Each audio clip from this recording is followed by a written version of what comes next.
Dude, it's working See, finally. this is the kind of thing I miss on the like audio only podcasts or the like the fucking physical jokes, or like the vaudeville jokes, you know? Yeah, I'm sorry. I'm a child. All All right. right, cool.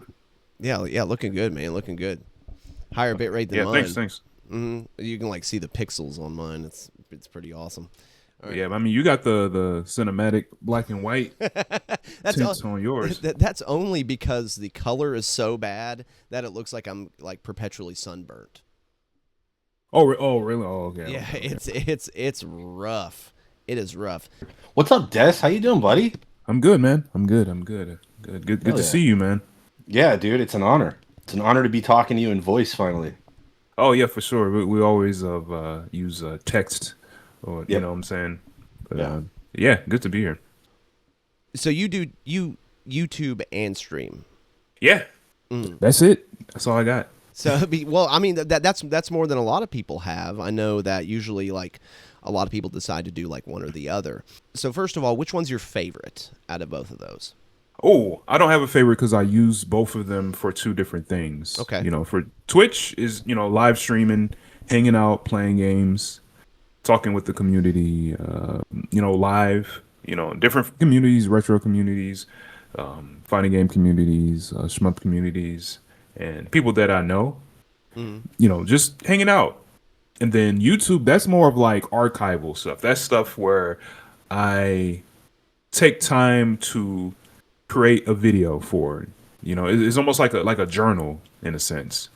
Like I take the time to make a video, or share my progress on certain things, and then I release that out for people to check out, for the future and stuff like that. So Twitch streaming, that's like just temporary, and then YouTube is more for like permanent type of like content.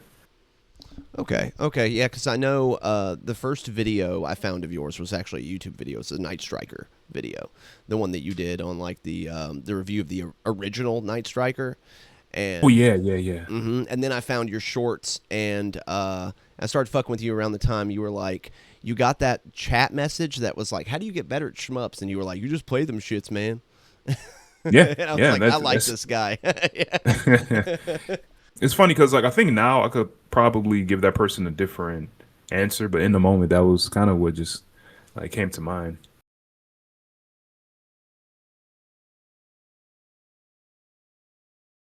How would the answer change? I would probably tell them just to study the game as much as they can. Okay. And go on YouTube and look up videos. Go to like a shmup wiki, if the game is available there. Talk to people on Discord. Get as much help as you can, especially if you're feeling stuck. Mm-hmm. That's kind of how I would kind of change my answer to that question to that person. Okay, so rather than like learning through osmosis, like learning through like knowledge gathering, I guess. Yeah, and some people they can do that. They can just bang their head against the wall and get it clear. But some people need more research. So it depends on how you learn. So that's another thing I would probably ask. I mean, probably answer. And tell someone like you have to figure out how do you learn? How do you figure things out? Which approach do you take it, and then take advantage of it as much as you can. Yeah. I know that I'm somewhere in between. I like to gather knowledge, but then also I feel like do break through that wall eventually. Now I know Chris has been dealing with his Ibarra battle lately. How has that been going? Ibarra is a cruel, cruel mistress. But it's the same thing. It's like I just recorded a video that I think Sam saw where I say exactly what you just said, Des. It's like you hit a wall and I'm slamming my head against this wall and I'm like, okay, well, what am I gonna do now? I'm gonna go watch Mm, replays. I'm gonna go study like what is everybody else doing, start bugging other players and like find out like an actual strategy rather than just like, mm, like keep the rank low and dodge bullets that doesn't really get you through.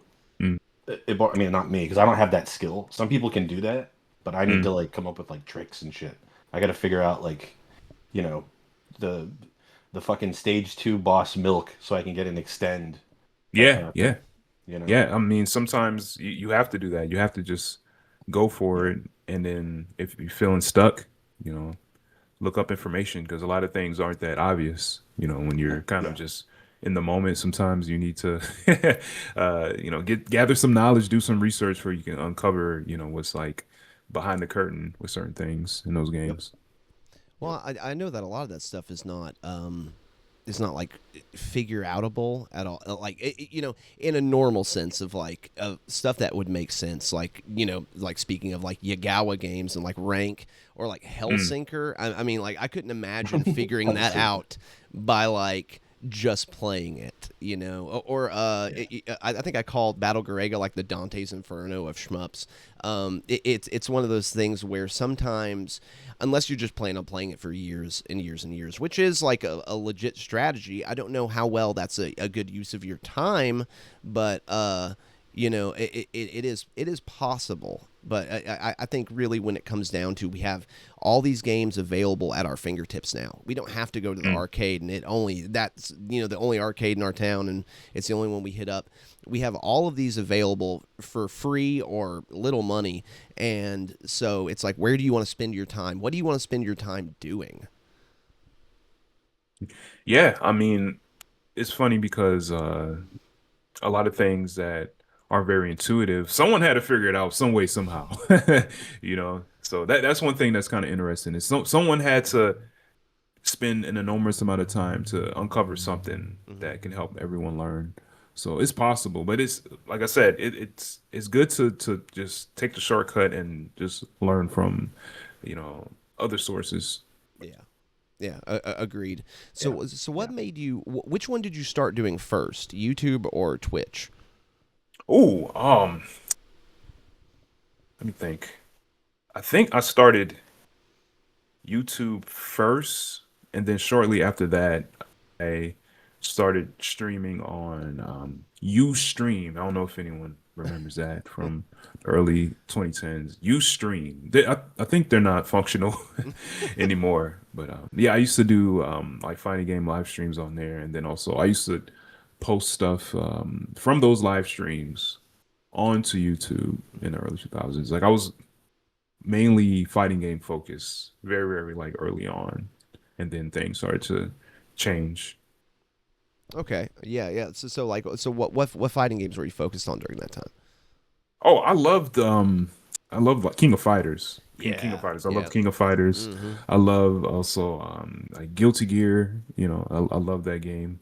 And then I was also into like Third Strike and stuff, and also like Melty Blood, and a lot of the sort of like Oh smaller wow. sort of Right. like fighting games that not a lot of people were into. I even also got into like Street Fighter 4 around the time and Yeah. stuff because I was like really heavy going into locals, and from there I used to also try to stream tournaments, using my little weak laptop and stuff and little desktop mic and stuff like that. Man, it was a lot of fun, doing those like early streams, and and after a while, I kept it going for a little bit, and then I started to get into more of like arcade style games, Mm-hmm. up to now.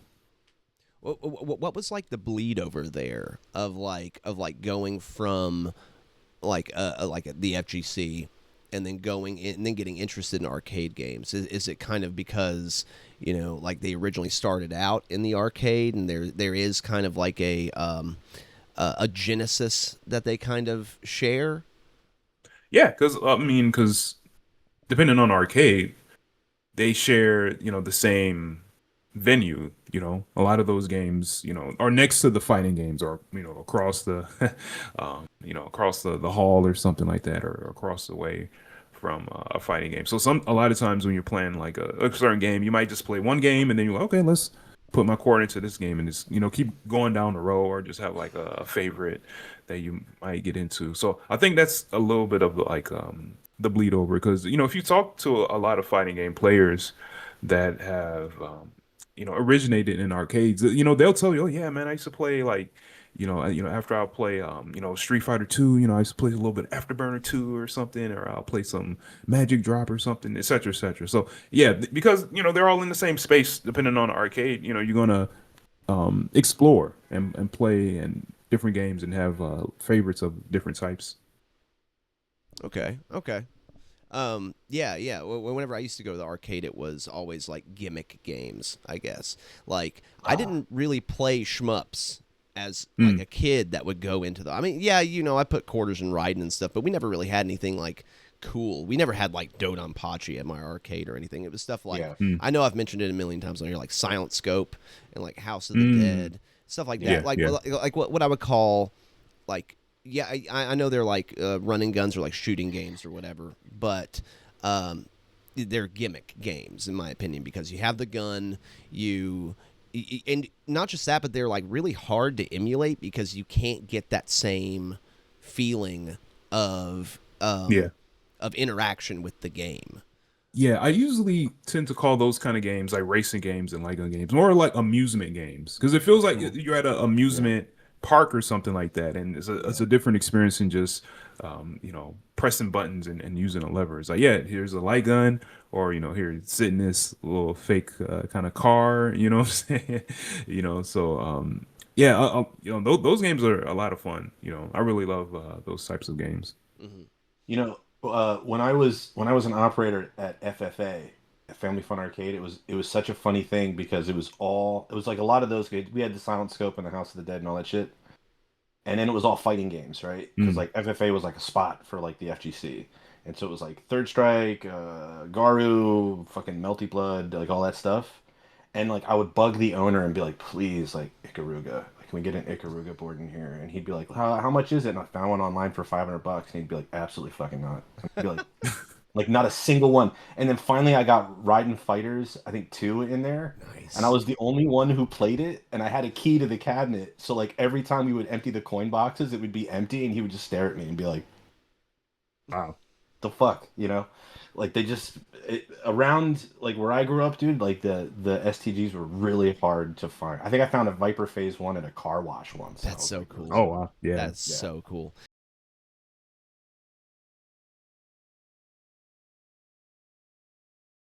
Yeah, I know that in the United States, I never had the pleasure of going like to a lot of arcades. It was really one local. Even though we did travel a lot whenever I was younger, we settled in Chattanooga, Tennessee, which is not where I'm at now, but it was where I was at for a while. And they had Hamilton Place, which was fairly large, and it had a huge arcade in there. And yeah, so we got like all the Raidens, but never like anything good for never anything fun. You ever seen a Futari board in America? Oh Like, man, yeah. I get so jealous when I hear of people like playing like all of those amazing. Like they actually have nostalgia for them instead of me, where it's like, all of this stuff is so after the fact. But I don't know if that's better. I don't know if that's better or worse to well, fucking have. Pearl will be like, I went to a shmup meet and I was playing Galuda on this cabinet, and I'm like, what? Like, what? Who? I mean, Canada's a wild place. I don't know. yeah, it is. So what is that better or worse to like not have nostalgia for it, or to like have childhood like memories of these? Because like I don't think.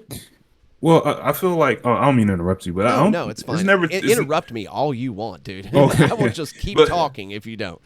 Oh, okay, all right. But yeah, I don't think it's never too late to be introduced to something. Because like nostalgia is cool and everything, but like, hey, it's all about just like being in the moment. It's okay to learn a little late about things as long as you currently enjoy them. Then that's all that matters. Oh yeah. Yeah, I know that the only thing I find dangerous is that nostalgia can kind of color opinion, I guess.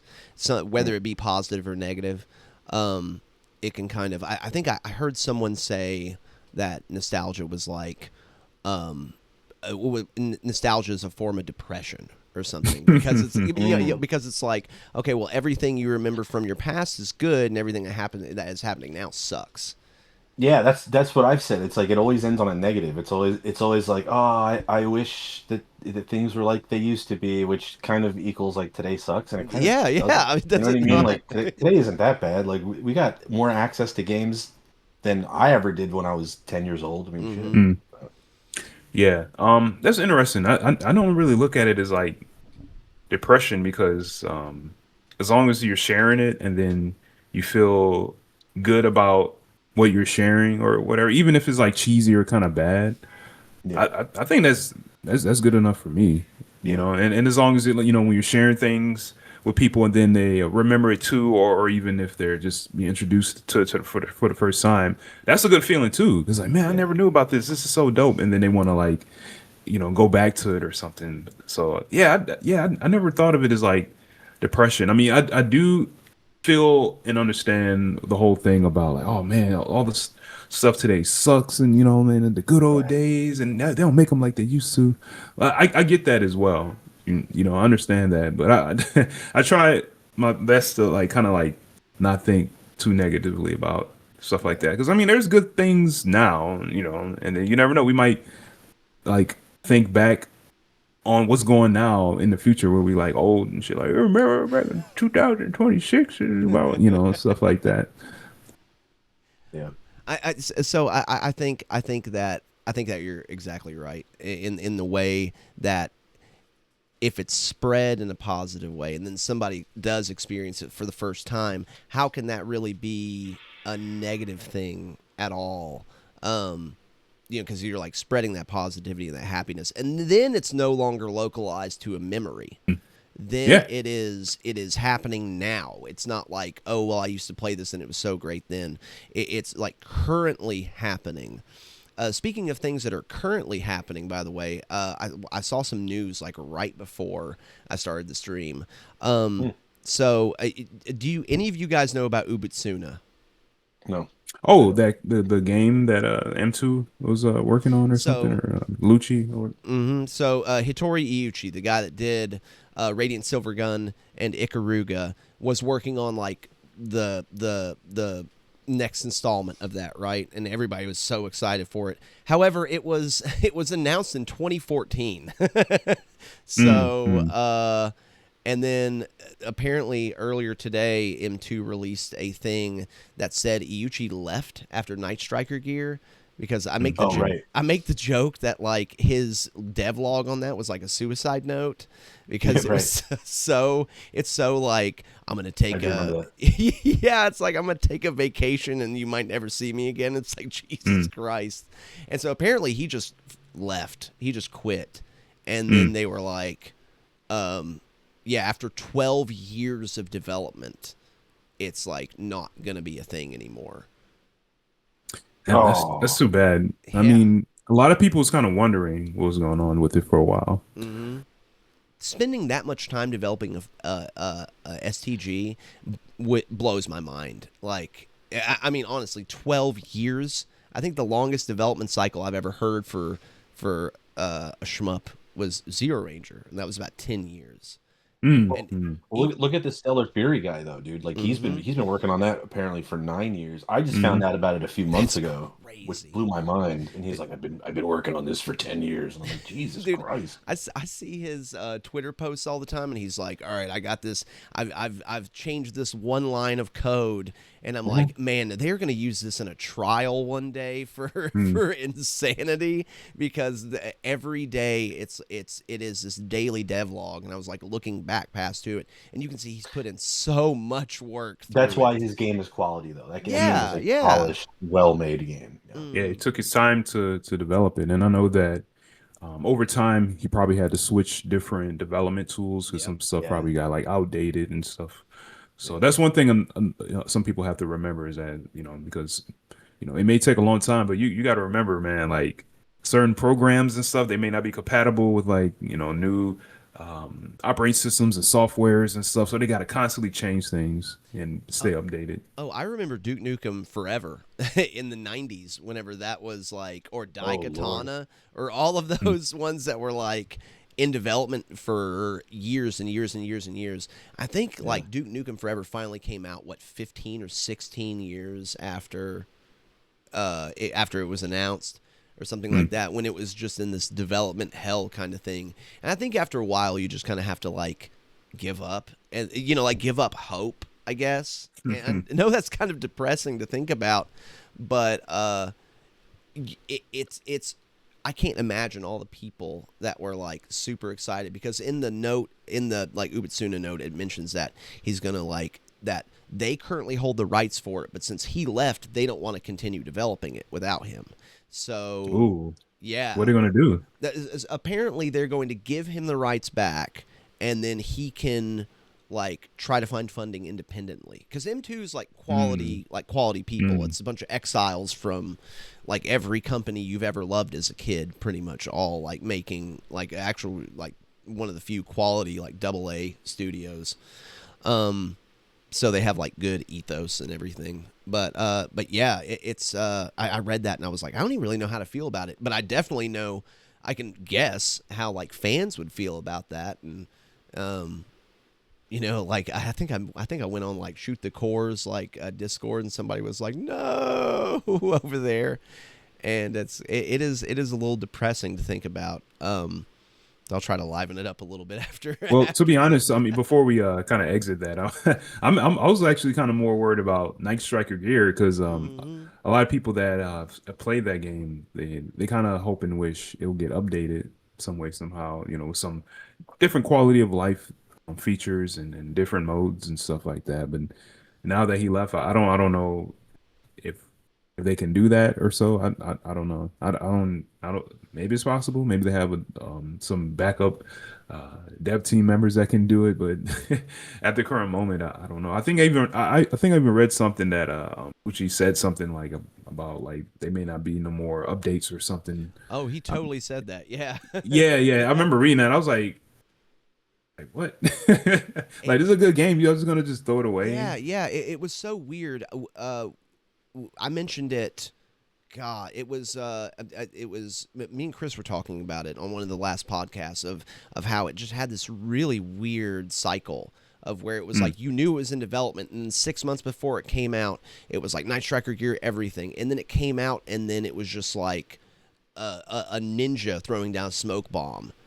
It just kind of like poofed up, and then about like a week or two after it came out, that Steam post came out that said the first and final update, and that's the joke that me and Chris keep making of like that sounded like a suicide note, because he was like, listen, this game was a pain in the ass to work on. I'm not working on it anymore. Matter of fact, I'm taking a vacation. And that's pretty much what the update was. Yeah, that's too bad, because I really like Night Striker Gear.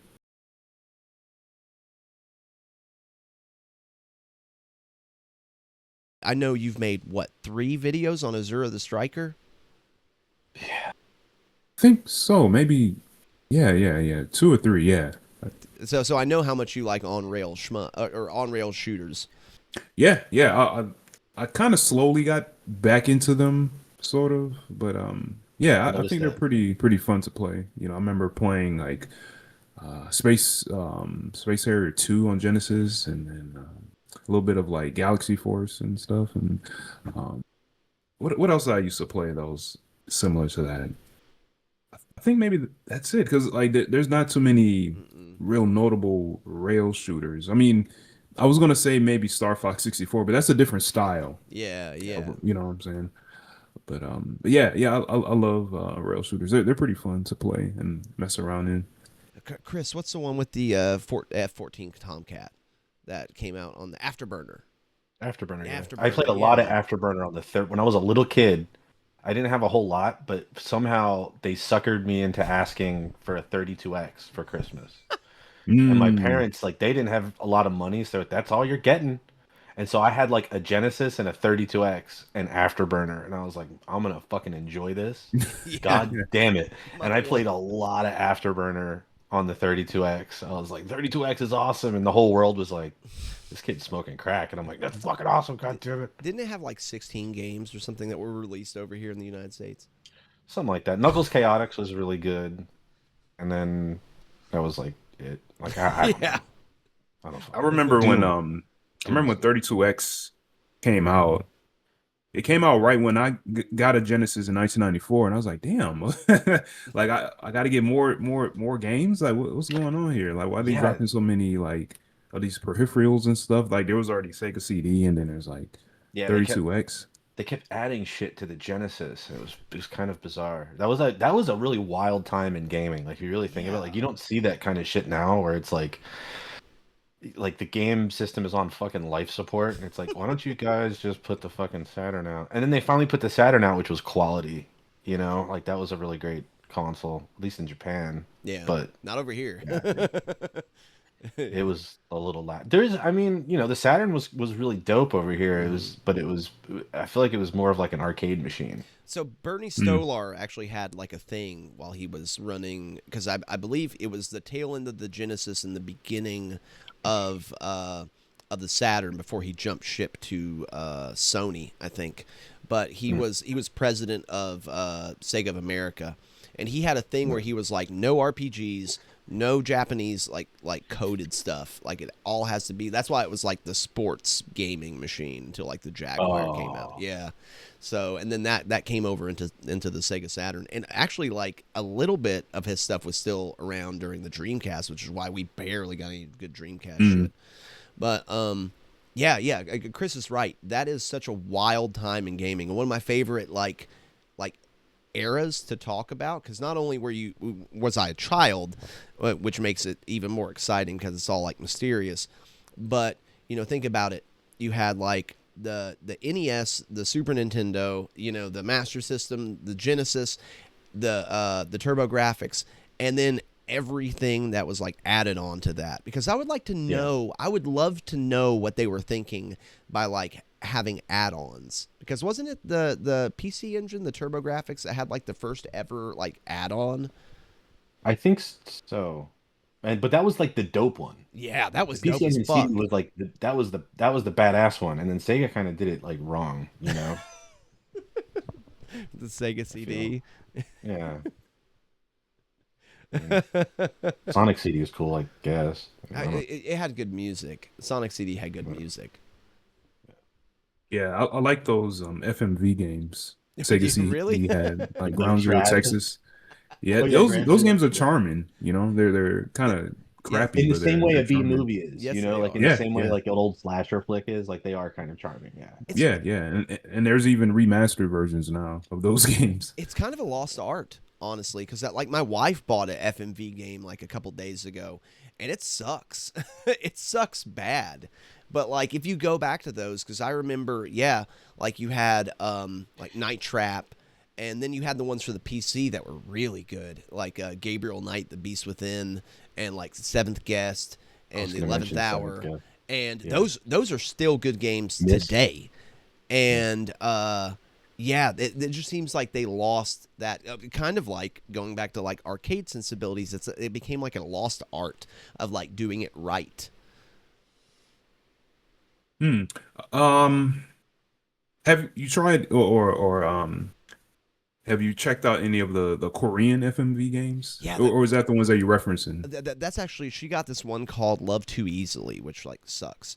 But Hmm. there are ones that I have gotten good reviews that are like Love Island kind of ones. Yeah. Yeah. The one I bought that was on sale for like $2. What's it called Five Hearts on the One Roof or something Yes, like yes. that. I thought about Yeah, getting yeah. that one. Yeah, I played that one. Well, initially I saw someone stream it over there. I was like, oh, it's kind of cool. And then I saw it on sale, and I was like, maybe I should like play it myself. And I was like, okay, this is kind of fun. A new take on like the FMV games, and it's all like super high quality Hmm. videos and stuff like that. And there's another one I think it's called Road to Empress or something like that. Okay. It's like a Chinese medieval themed sort of FMV game where you can like choose different outcomes, and yeah, those games are pretty fun in my Hmm. opinion. Like a new take on like FMV without being too cheesy or crappy. Or pornographic. Yeah, that too. Yeah. Even though like the Korean ones I'm kind of mentioning, they can kind of borderline on Mm. a little bit of like uh suggestive themes, I would say. But it's still fun nonetheless. Yeah, yeah. I think as long as it doesn't go into that like adult visual novel thing, you can play it with Mm. someone else in the room. you know.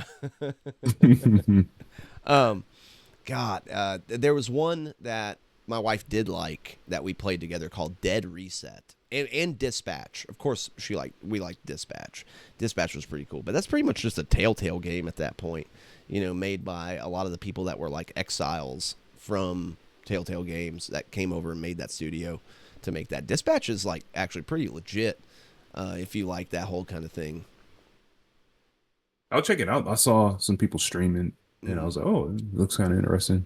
Yeah, yeah. It's not much of a game, you know. It's kind of like how in Kirby's episode we were talking about Snatcher, but Snatcher is more of a game, you know, like we were talking about like the comic book and like the actual like not just the digital fiction aspects of it, but like the point and click aspects of it. It doesn't really have that. It's much more of a you know, you have like the 10-minute game aspect of like the episodes, and then the rest of it is just like dialogue choices. But so I'll break into the next question. What got you into shmups? Just playing different types of video games as a whole back in the day. You know, because I love fighting games and stuff, and I love action games, and I used to just try different games out. You know, I used to have the Sega Channel back then, and Nice. also, you know, yeah. So I remember trying out like Biohazard Battle and Thunder Force 4, and when I played that one, I was like, holy shit, no. Like this is it kind of like, you know, it definitely like blew my wig back. Mhm. And then also trying out like Arrow, Flash, and you know other little games that were on Genesis, and then playing in arcades. You know, next to playing fighting games, or even playing fighting games on the same cab. You know, the Neo Geo MVS. I used to mess around with Blazing Star. Like, Blazing Star was really fun. You know, just dump a bunch of quarters until I didn't have any more. You know, just oh, one of the things that attracted me to Blazing Star was the charge up move when you charge up the shot, Yeah. and then you know, then there's like a big beam or whatever that your ship releases. I thought that was cool. That was my only reason for playing that. I was like, oh man, I'm just gonna just you know, and also oh, I loved Einhander for PlayStation. Oh God, I love that game. Yeah, I remember God, I playing love the that game. demo. I never ever had the chance back then to play the full version. We just played the demo that was on the jump pack, and I'll just play it over and over and over again. And we just couldn't find a copy of that game. And then you know, again, next to playing other games, you know, on Dreamcast, one of my friends he burned me a bootleg shmup pack of like a bunch Yes, of Dreamcast shmups. There was like Ikaruga, Rattle G, Savari R2, yes. Trigger Heart Celica was on there, and I remember playing it. I'm like, wow, this is a lot of fun. You know, and this is really good. Oh, Border Down was on there. Oh, Yeah. dude. You know, yeah. Des, So I think we talked about this before. I had that same pack, and it was the same thing. A friend handed me like a bootleg ass yeah. disc, and I was Then like, it "Whoa, it's got all this yeah wild shit on here." Yeah, did it have like a kind of like a web browser interface or whatever? It had like the Yes. little Yep. you know pick the game and stuff on there. Yeah. Yep. That was Yep. a lot of fun. What game I gravitated the most on there? I think it was Rattle G. Rattle G was the one I Mm. liked Uh, uh, the most out of all those games, and Ikaruga was pretty fun as Yeah. well. Rattergy just really like it weirds me out a little bit. Like it's almost too different for me, if that makes sense. You know, of like you know, all the different things that you like level up, but it's in a really weird way. It's super easily milkable. It seems like something I would like, and I want to put more time in it. But you mentioned Border Down. I fucking Mm. love Border Down, dude. Mm. I fucking love Border Down, especially because it's like the third. It's supposed to be like the sequel to Metal Black. Oh, really? Oh, Yeah, yeah. So like mm. Metal Black was made, and it was supposed to be a sequel to Gun Frontier, and then G Darius was made, and it was supposed to Mm. be like kind of like it has like the beam in it and everything, just like Metal Black was, and then all those guys left to form G Rev, and then their first game, which was like the whole reason G Rev was made, was Border Down, which was like the third one, and that's why it shares so many aspects of like those games. It's fucking. Yeah, the thing is, I talk shit about fucking weird games like I just did with Raturgy, and then like Border Down's fucking weirder than hell. You know? Yeah. I haven't played too much of it, but from what I'm seeing from what other people have shared, and watching other people play, is that like, it's the whole concept of the stages and like the different levels, and then some stages are harder, some stages are easier, and then you lose, you go down, or you get better, you go up, or something like that. So you can kind of like low key choose your route, depending on like where you exactly want to take it. If you want to like a harder route, you just go for the gold, or if you want something easy, you can kind of like sort of tweak whatever you have to do to get there. Well, you know then by scoring, you can like start hard, and then if you score well enough, you can like border up, which is really cool. But one thing, you mentioned Einhander. I love Einhander and played it it was one of the few shmups I played as a kid, and that's because it was included on a demo disc that came with Final Fantasy VII. And so I think that when it comes to like shmups in the 90s, that's why everyone thinks fondly of that one, is because everybody had a copy of it, pretty much. Not like a full legit how copy. many stages was on that demo for you? One. Okay, all right, yeah. I think we had the same demo, but it was on different discs. Yeah. It would start out, and it was a really cool city stage, and then it would end at the guy with like the snout. Yeah. God, Yeah, that was a very, very cool game, man. I remember I played it recently. Well, I don't say recently, like a couple years ago. It was one of the first shmups I tried to stream back in like 2020, 2021, and man, it tore me up.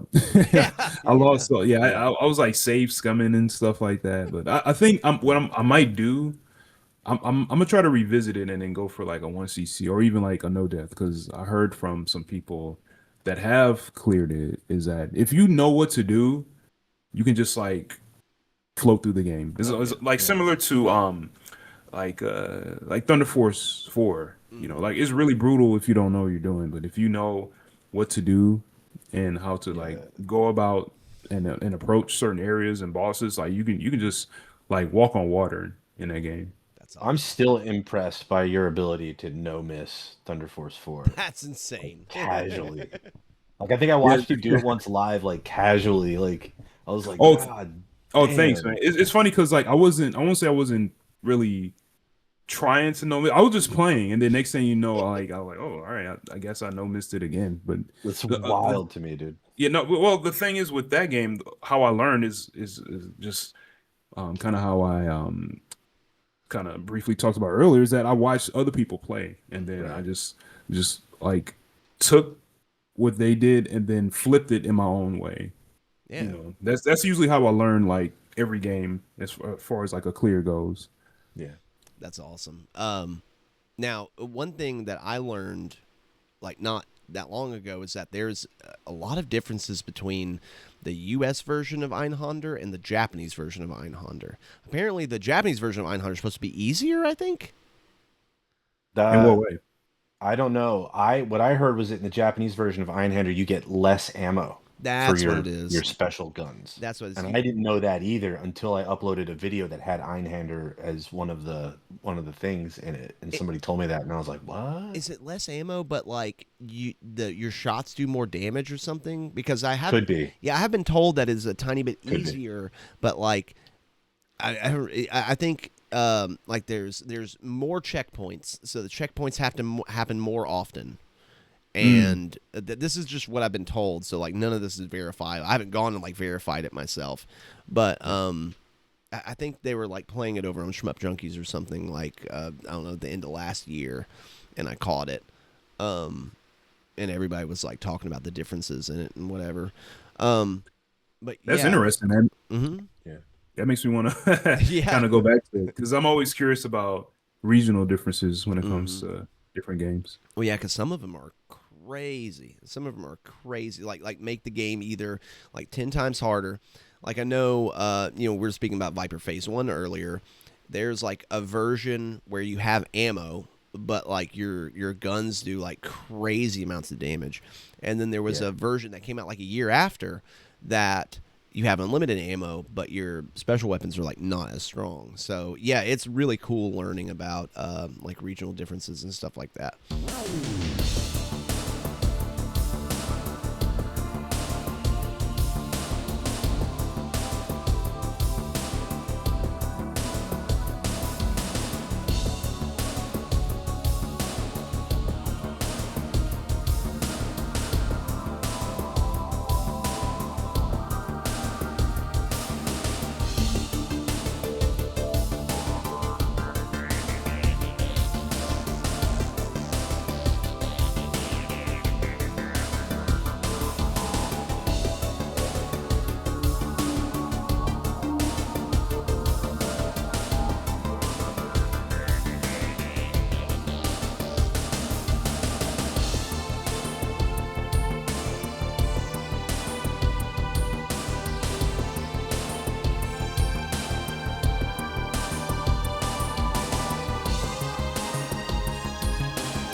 What made you start wanting to create?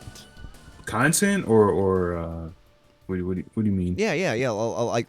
Like either start streaming or start making YouTube videos. Like what was like the idea in your head, or were you just like, I want to try this out, or? Oh, let me see. I think I was just inspired from other people doing it, and I was like, maybe I should try to do it too because it looks fun, And this is kind of when I first started, doing fighting game content. I was like, you know what, maybe I should try this too, and kind of build like a scene and community around it, and share to other people, the fun of the game, because that's all I'm about. Like, as far as getting people into games, I always tell people, like, just show people that you're having fun, that you're enjoying it, and that it can be learned. It's not impossible. And then it led all the way up to now. Like, I try to make sure that, hey, this game is fun. You can learn this game. It's cool, and share with other people. Mm-hmm. Mm-hmm. So I know that there's a lot of people out there that would try to make it hard for people that create stuff. And I think you might be knowing where I'm going with this, but like trolls on the internet, people that like shit post, and people, or not necessarily people that shit post, but like people that are dicks on the internet. Like I have heard that you've had to deal with some of that stuff in the past. Like, what would be the best way to? What have you dealt with in the past, and how did you deal with it? Ooh, I would say the best way to sort of deal with it is just keep doing your thing, man. Just just I would say I usually say like ignore the trolls or whatever, but like at the same time is that it's best to just keep focusing on what you want to do and don't let them distract you, because that's all that they do is just try to distract people, and try to make people feel as jaded as they do. So I do my best to not, pay trolls that much of attention or my time, because they're not really contributing anything to me at all. So why should I contribute to their like foolishness? Yeah. I find that I become confrontational, and that's kind of like my downfall. I think they just forgot about their struggle. They forgot Yes. about how they learned. Like they didn't just pop out the womb and knew how to play a game. They had to learn and struggle and ask for help as well. So when people kind of like give people a hard time for that, I don't pay that no mind, because like, yo, what's the Okay. value in that? Like, what's the point? I mean, I can understand if you're just like joking around or something like that. I get Yeah. it. Sometimes I might joke around with some people, about stuff like that, but I'm never like serious, because we all had to learn. We all had to like struggle to like get better at these games. Yeah, and sometimes people will be very encouraging in that way. Like, there's a difference between being like, "Oh, dude, that's not as bad as you think it is. You got that, bro." Like that's different than, Mm. "I can't believe you suck so bad that you can't clear XYZ." And it's like, "Oh, Jesus Christ." Yeah, I Yeah. was like, that's weird. It's like I don't care what you can't believe. Like, what the heck? I believe in myself. You know what I'm There you go. saying? Yeah, that's the Like thing. Yeah. who cares, man? Like, do your own thing. Go ahead and keep playing your games. Don't just try to like distract other people, or make people feel bad for learning. Like, what? Like, why do that? Right. I think because it's easy and because it's anonymous. Oh Me and yeah, of course. yeah. Me and Chris Yeah. had this like thought experiment where it was like, okay, so if somebody was building a porch and they were having a hard time building that porch, and they were like, "Man, this is so hard. I wish someone could help me." Would you then go over, stand up behind this man, and be like, "Ugh, this porch was so easy for me"? And then Chris was like, "No, you'd get punched in the fucking mouth." Oh yeah, of course. Yeah, yeah. Like someone point, like, look at my porch over there, man. Like Yeah, I bro. built that. Like you struggling, man. You still I'm got about, wood and stuff laying around, man. Like what's no, man. Yeah, people don't do that in real life because Yeah, exactly. Because they'll like get there's smacked in the mouth. possibility of confrontation, Right. and on top of that, like it's just I mean, again, you got to remember, like some people differ, have different like yeah. headspaces and conditions and stuff like that. So you're Yeah. gonna have like a mix sort of bag, but usually, yeah, you're gonna be met with some sort of confrontation or something like that. Whereas online, people can just hide and stuff, Yeah, and That's then right. just be as anonymous as they can. you don't know their real name. You don't know what they look like or what they do. Pretty bad at digging porches, but I'm pretty good at digging graves. Yeah, exactly. Yeah, That's yeah. funny, dude. That's a great, yeah. I like that. That's funny as hell. Oh man. That's some Charles Bronson shit, dude. Yeah. Hmm. Yeah, you believe in Jesus? Well, you're going to meet him. Hmm. That's great. Oh man. Um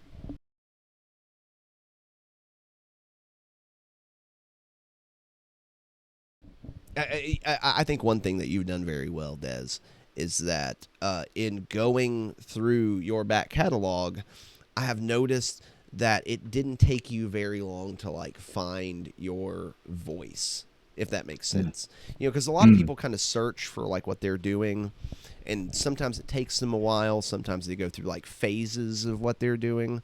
Um, but I know, like, if I go as far back as I can on what I've watched of yours, it seems like you've always had a certain kind of style, and like it wasn't just it didn't just change one day. Like it's it's like shifted through that. If that makes sense. Yeah, and it's still shifting too. You know, I'm always open to trying out different things and different approaches and whatnot, and you know, and plus, like I like different types of games as well. So I do my best to just share how I feel about what I experienced and what I learned. Yeah. I know you've done a lot of beat 'em ups too. Oh yeah. Yeah. I've been really into playing and learning beat 'em ups within the past maybe like year or two or maybe three. It's a lot of fun. Do that Violent Storm 6 all. I was Oh about to yeah. bring that up, dude. That's Oh yeah. That insane. was that was crazy, man. That was crazy because I got to a point where I just learned how to play the game on that particular difficulty level. You know what I'm saying? And then I just was like, yo, let's see if I can just like keep going and going until I die. And then after a while, I was like, oh shit, this ain't as fun as I thought it would be because No, I just kept going over and over and over, and it just kept looping. I was like, all right, you I gotta like put a cap to this. you're doing like the It's like gaming like version of the Le Mans 2400 at that point. right, Yeah, right, right. yeah. It was like Yeah, a 3.5 hour run, wasn't it? it That was. six It was. It could have kept going because the game with extends, its score extends. You know, you get them. I think every 2 million, if I clearly recall, or 1.5 million. But you get them every certain amount of points.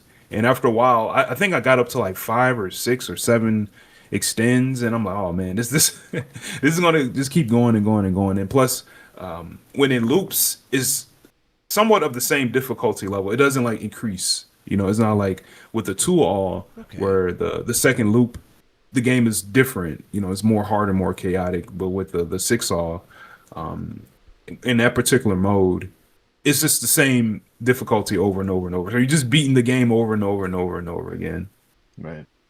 So I It you're thought was it was fun though. funny. It was a 3.5 hour run, and then I saw one of the comments was Bog Hog, and he said something like "still shorter than Shredder's Revenge." Yeah, pretty Some much. shit, dude. Yeah. It was really funny, dude. Yeah, it was pretty much right. You know, yeah, it's shorter than like a lot of these like new sort of like beat 'em ups, like rushing beat X and stuff, and yeah. How are but you feeling about yeah, that? By the way. that particular game, Yeah. rushing beat X. Yeah. Oh yeah. I did a video on it where I said that I like the combat of the game. I like the combo system, and I like the atmosphere of the game and the vibe.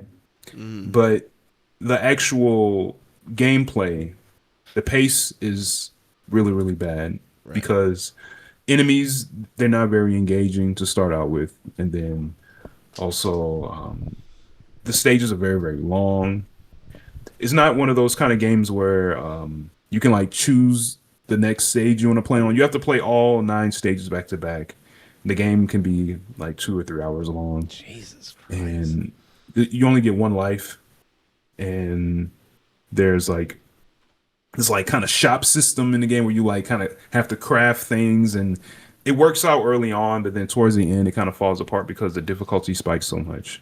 It's one of those games where I feel that if they update it and just listen to people's feedback, it'll be a very, very good game. But hey, nowadays it seems like a lot of you know dev teams, or they don't care. You know, it's like, oh yeah, thanks for the good feedback. We're not going to do anything. Peace. So, Yeah. yeah. We got our money, and like buy these merchandise items, these posters, Yeah. these action figures, these T-shirts.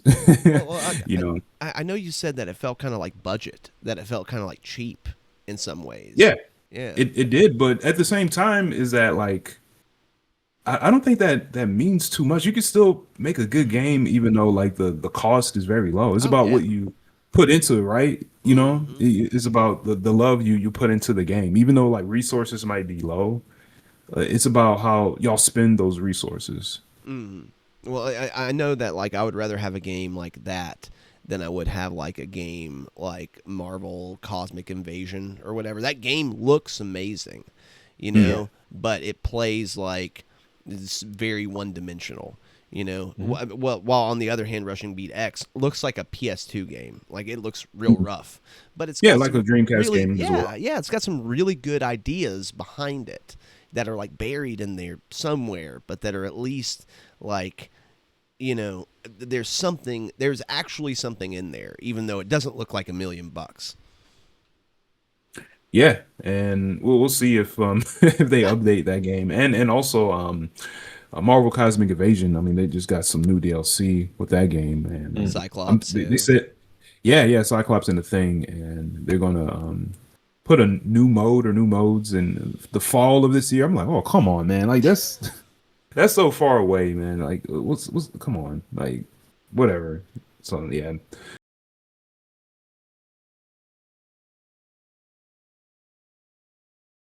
that's it's just interesting how like a lot of these like new games and ports are sort of coming out to be as far as quality yeah, goes. that actually does really segue into the next like thing I was going to talk about, which was the first time me and you ever talked was during the whole Raiden Fighters Jet Mm. like release, in Oh which yeah, the yeah remix collection. Yeah, yeah yeah, yeah yeah, yeah yeah or yeah yeah. remix collection, not Jet, my bad. Yeah, no, I um got you. you had made a post on X or something that was like, yeah, they're releasing this update, and I was like, I'm worried that it might be too little, too late, because it's not a post on the update; it's a post on when they are thinking about releasing the update.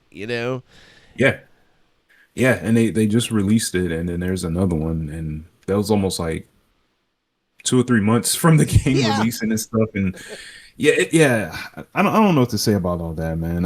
Like I always tell people is that I don't know much about like game development or anything like that, or video game companies, about the behind the scenes and stuff about like budgeting and stuff. I mean, maybe it is a budgeting thing, maybe it's a connection thing or whatever. Maybe some people just don't know certain kinds of people that can like give resources to make a certain game quality, or it can even be maybe it's a translation thing, you know what I'm saying, yeah. with languages or something. But I mean, nowadays with like AI, like there's easy ways to translate between people that speak different languages. So I don't know if it's that, as far as feedback goes. I don't know what's going on. All I know is that a lot of these like new games that are coming out, they're very disappointing and missing a lot of like really really good features that people want.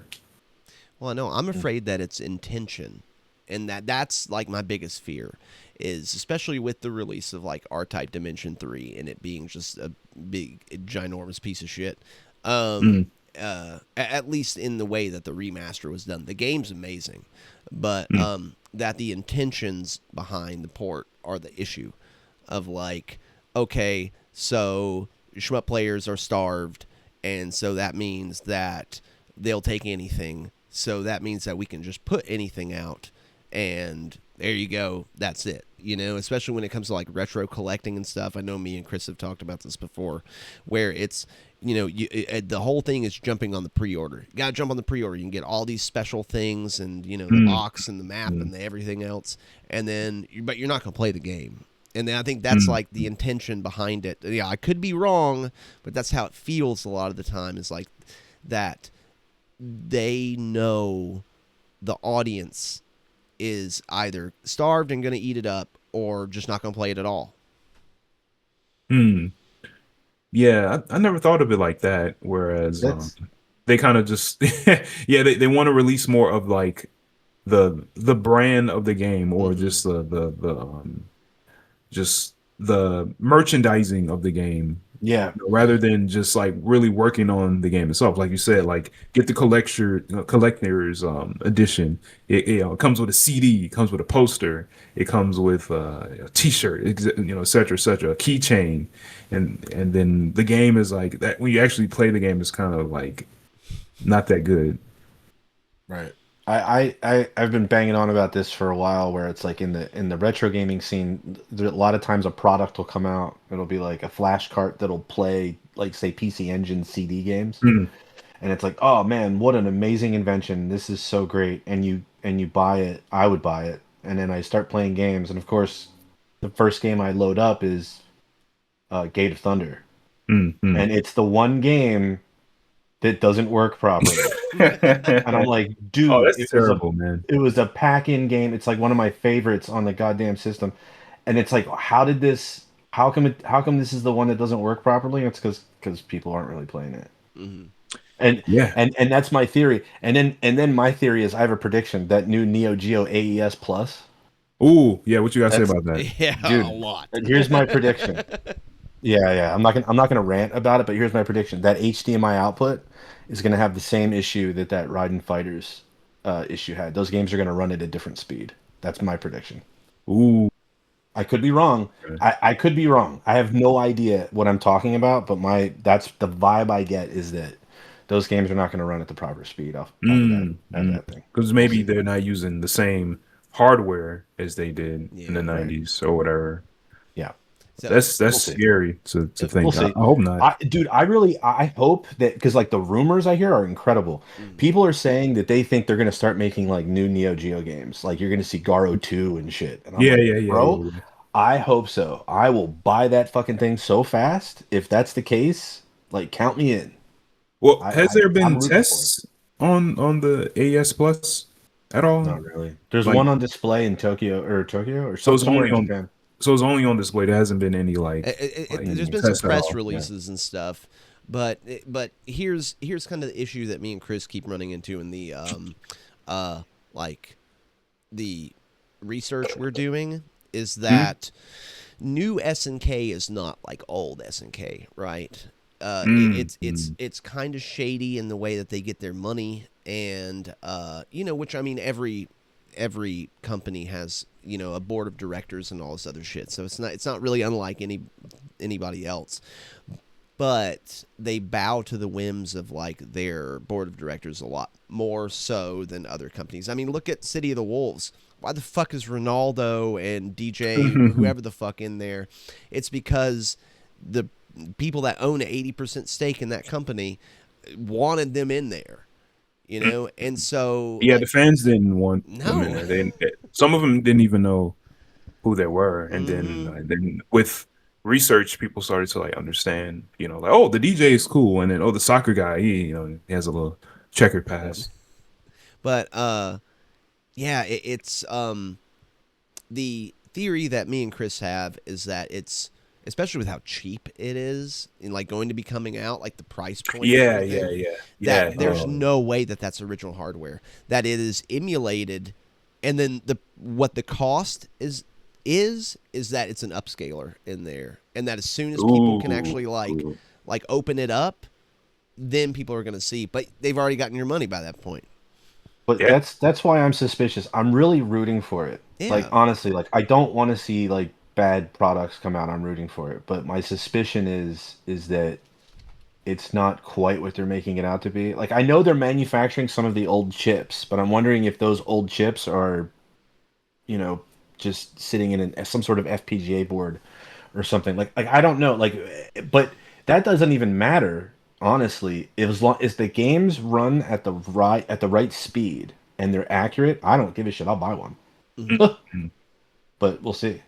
Yeah, I would kind of advise people to like Wait. maybe wait to see if there's like actual tests from players that Yeah. know about, the actual speed of the old hardware and see if it matches. Yeah. Because again, like you said, you never know, man. It might run Yep. at a wrong speed. The sound emulation might be jacked up.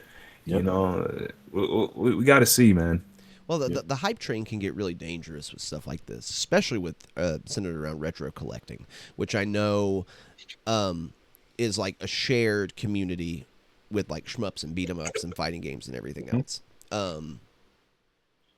The hype train can get like crazy because not a whole lot of new stuff ever happens here, and it's kind of like a similar thing that happened to the Raiden Fighters Remix collection, where a lot of the stuff that had come out that was like, this is not accurate, this is not correct, is so buried that like I could only find that shit after I'd already purchased it. So Mm. of like 2 or 3 months before it was released, like the dude that owned Mikado, the famous Japanese arcade, was testing it on a live stream and was like, "Hey, this is not accurate at all," and that shit was so fucking buried.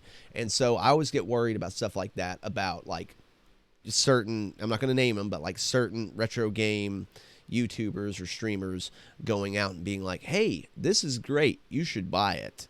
You know? And then kind of sweeping everyone up in this big, wave. Yeah, they're probably sponsored or something, or bought, to review a certain thing, and they have to say something positive to help promote it. So yeah, it's tough to find like the real sort of critical heads Yeah. Yeah, for and retro about that, I games. just want to chime in and say something about that. Mhm. There's a handful of people who I trust when they do reviews or when they Mhm. say something about a game, and Des, you are one of them. Mm-hmm. Thank you, I appreciate it. Every time you recommend a game, it ends up being It's fire. fucking legit. Oh, Yeah. Yeah, thank thank you. you. Thank you. I appreciate it.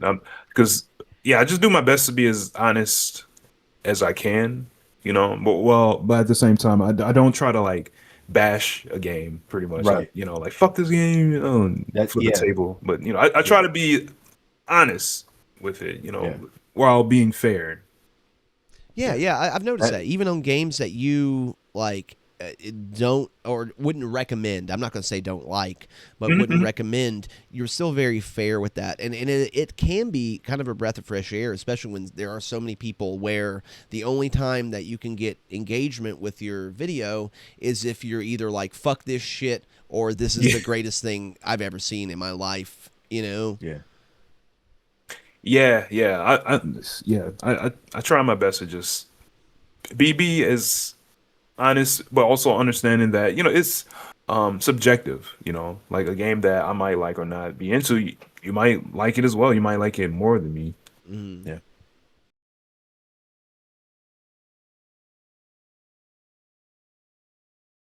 What would you say to like people that either want to start like creating, or like people that are starting to like any advice or anything that you want to give? I don't know why I just turned into the Matrix there for a second, but that was fucking weird. I think I just saw like I think I just like saw the inside of the Nebuchadnezzar there for a second. But what, so what would you like to? Is there anything that you would say to them? I would say just if you want to like create content, yeah, just start, and then from there adjust what you need to work on. Because some people they get kind of a little nervous, and that's understandable when it comes to creating content. But just start, and then just understand that things are going to change after a while. You're going to get better with certain things, and then you're going to start to understand that what you like and don't like, or what works for you and doesn't work for you. And just keep going, keep trying different things, keep, I would say, experimenting, and then also on top of that, understand and know like there's other people that can that can help you as well. There's people that you can collaborate with. There's people that can lend you a hand at certain things, and then there's people that might inspire you to do certain things as well. So yeah, just do it, and just stay inspired and experiment as much as you can, and just take note of what works, what doesn't work, and don't be afraid to also take breaks as well. Like if you're Yeah. just having like a miserable time or something, or things aren't coming to mind or whatever, just take a break and just enjoy other people's content as well. That's another thing, is that like be a viewer or a listener or something, like a consumer of like other people's content, and take inspiration, from them. I mean, don't just straight, like swagger jack or whatever, but Swagger. like Yeah. but be inspired from what they do, and then see if it relates to what you do, or flip it in your own sort of way. Like for example, a good example is like with Hidden Fortress. Like when his videos popped up, I got inspired as well. I was like, oh shit, man, like Oh wow, that's so like he's cool. doing his thing. Like it's very, it's fun to watch and everything, and it gave me a lot of ideas too of like what to take with my content, and then I started to learn. Okay, well maybe what he does is good just for him, and then I can just like, you know, be inspired by other facets of what he does, and then what other people do as well. So yeah, just stay as inspired as you can, because yeah, if you if you're not inspired, like that's gonna get you as far as like Yeah. not being able to create content. Yes, sir. All right, Chris, is there anything you want to add? Yeah, I want to say one thing. So, I gained a real appreciation for streamers and streaming by watching Dez's stream. Yes, sir. Yes, I sir. watched you battle with Batsugun Oh, for I don't yeah. know how many weeks, and it Oh was yeah. edge of the seat stuff, dude. I used to love to watch you play Batsugun, and I kind of followed you through that journey, Mm. and that taught me that like that is so interesting. Like to me, it's interesting that whole battle, and then when you finally got the 4-all, I was so like involved in it and so stoked that it was almost like I got the 4-all. Like I was so stoked when you posted that. I was like, yes, dude, Oh, that's so yeah, you fucking got rad. invested, right? Is that what? Yeah, Yeah. Thanks, man. I appreciate that. that Because was again, amazing. like I get invested in other people's clears and what they plan to do as well. Because Yeah, it looks difficult and it looks cool and it looks fun, and I'm like, oh shit, like what Oh, are dude, they it was a doing with this? battle. Like, It was oh, a yeah, yeah, yeah. battle. yeah, Yeah. That was a lot of fun to do. But yeah, like that's another thing I'll tell people as far as creating content is just be invested in what other people is doing as well. You know, yeah, because I do see there's some content creators out there where I can tell that they don't care about what other people are doing. They just want they just hustling. You know what I'm saying? They yeah, just want to just like throw out their brand, and they don't care about what other people are into or doing. So yeah. yeah, that's important too. But yeah, I'm glad that that you're invested in the Batsugan special struggle, as I like to Oh yeah, call it it. was amazing.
Yeah. I look forward to seeing what you're doing with that, man. Have you been playing lately, or Oh what's the last god, thing? dude. So loop 3 is just Oh, absolutely you got on Loop vicious. 3? Yeah.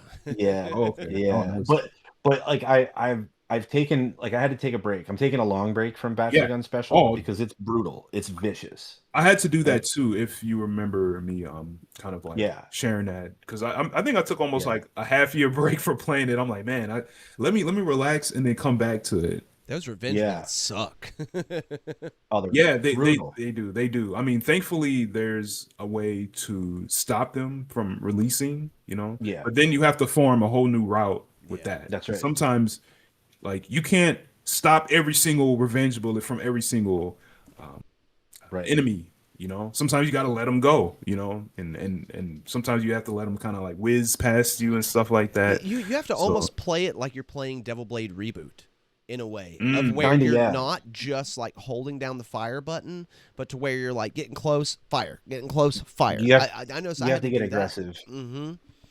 Yeah, you got to get aggressive, and that's not the kind of play I'm best at. So it's like for me, it's very, very difficult. And I decided to take like kind of like a longer break. I got the 2 all, and then I was like, I'm gonna take a longer break, and I mhm, started playing some other stuff. mhm. And I plan to go back to it, but every time I would go and play back, I'd be like, dude, what the fuck? Like, what do I have to do here? I would go to your run, and what did Des do here? What Yeah, was Des? Oh, okay, yeah, you the gotta steal most these fuckers. yeah, the most I did was I used the practice mode, and then just go Yeah, to the specific loop I was having trouble with and just play yeah, that out. Just play it, and then just like add on to the actual run, and then all the way up to the final loop, and then just play that loop, those the final stages or whatever, and then just do as best I can to just get used to it. yeah. That's so crazy. That's so crazy. I can't It imagine. is. It is a Yeah. wild. It is a wild run. Yeah. I've gotten to the last stage of the 2 all, and that was like everything I had. Like of like getting almost there, Mm. and then because of I would hit like an enemy up here on accident. With like that Yeah. random like Beltiana like lightning thing, and then it would pop, Mm. and then it just fucking just shits out bullets. Just Oh I mean, and yeah. they make It's no there's no rhyme or reason to them. They are just it's after you. but dude, it's not just a revenge bullet. It is a stream of revenge bullets that will follow you into the Mm. corner from one enemy. It's so intense. It's really fun, but it's just Well, and vicious. they're Mm. square, so and also like restreaming them is a pain in the ass too. So Yeah. because Mm. like like I've played a ton of Futari, so like that kind of taught me how to like bullet stream, and it seems to not work. Like I don't know if Beltiana's like fast enough because she's also very slow, but she is the highest dealing damage ship in the Mm. game. You know? Yeah. The best I can kind of say is that and this is something I had to keep in mind is that the hurt box for the ships are very, very small. So you can get away with getting through some like really, really tight gaps, especially Mhm. when the revenge bullets like sort of like rain down on you. You gotta have Yeah. to kind of be careful about like where you're at and just like, hey, like I'm like a dot almost. And then Yeah. also there's bombs. You can get a lot of bombs in that game.